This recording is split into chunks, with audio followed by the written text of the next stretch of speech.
Donc moi je m'appelle Jean-Marc Daniel, je suis professeur émérite d'économie à ESCP Business Schools.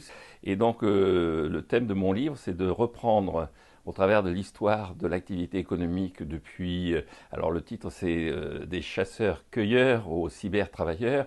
Grosso modo, c'est plus exactement depuis Tibère jusqu'à Trump.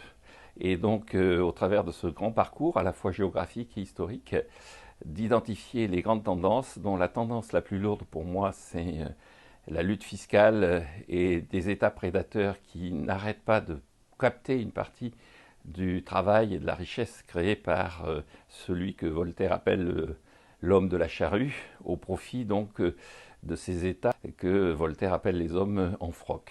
Et la seule période qui a été un peu aberrante par rapport à cette tendance générale, c'est le Royaume-Uni du 19e siècle. Et donc mon livre est un hommage rendu à Gladstone, Premier ministre anglais du 19e siècle. Oui, je suis relativement optimiste pour deux raisons. La première raison, c'est que la pandémie s'est traduite par une chute brutale de l'activité. En France, par exemple, l'activité s'est contractée de 9%, 9 à 10% en 2020. Pour une raison simple, c'est qu'on a arrêté l'économie, on a empêché les gens de travailler. Et la source de toute richesse, la réponse aux problèmes écologiques comme aux problèmes pandémiques, c'est le travail.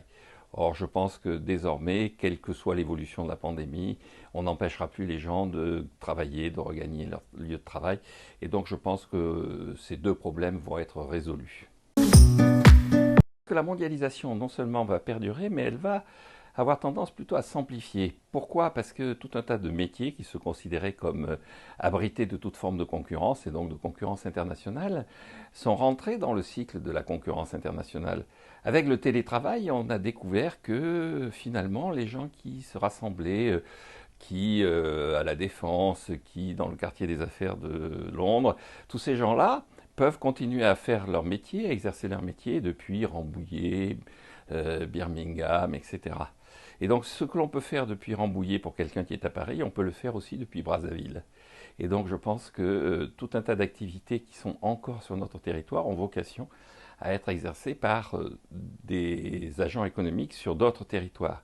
La conséquence, c'est que chaque pays, chaque entité économique va avoir intérêt à la fois innover et ensuite à se spécialiser selon la règle des avantages comparatifs théorisée par Ricardo et les économistes du 19e siècle. Alors le modèle un État pressure un peuple jusqu'à la révolte fiscale est hélas tellement général et tellement répandu à la surface de la planète, depuis l'empire des Incas en passant par la Chine que découvre Marco Polo et en rejoignant l'Europe du XVIIe siècle ou du XXe siècle, que je pense que nous allons continuer à vivre des États plus ou moins prévaricateurs, plus ou moins prédateurs, se heurtant à des révoltes fiscales.